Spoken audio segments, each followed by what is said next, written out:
Podobně jako jiné střední školy pořádala také Církevní škola pedagogická a sociální v Bojkovicích Den otevřených dveří. Zájemci o studium se mohli seznámit nejen se školní budovou a pedagogy, ale dověděli se také, co je bude čekat v dubnu u přijímacích zkoušek.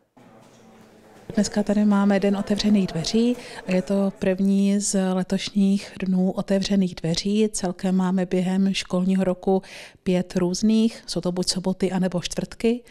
A uchazeči o studium u nás si mohou vyzkoušet školní část přijímacích zkoušek z hudebních a řečových předpokladů ke studiu. Zároveň si mohou prohlédnout školu a domov mládeže a také získají informace o studiu.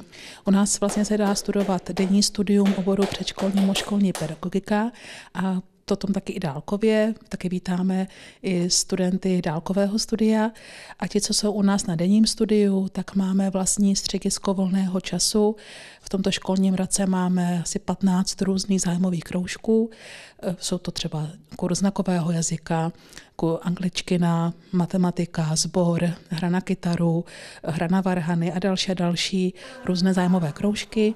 Proč jsem si vlastně vybrala tuhle školu, bylo to, že zaprvé jsem tady měla svého bráchu, ale také jsem viděla to rodinné zázemí, které tady bylo.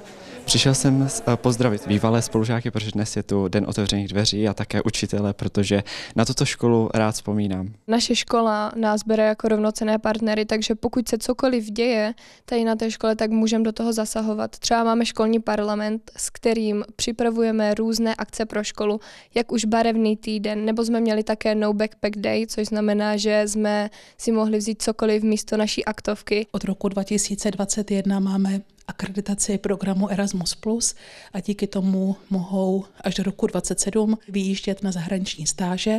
Byli v Barceloně a v Budapešti, tamních španělsko-anglických a maďarsko-anglických mateřských školách. Tam jsme byli 2 týdny, měli jsme pobyt a byli jsme na praxích v různých školkách v Budapešti, kde jsme absolvovali praxe, jenom jsme měli náslechy, ale taky jsme viděli, jak to tam probíhá a dalo nám to spoustu zkušeností.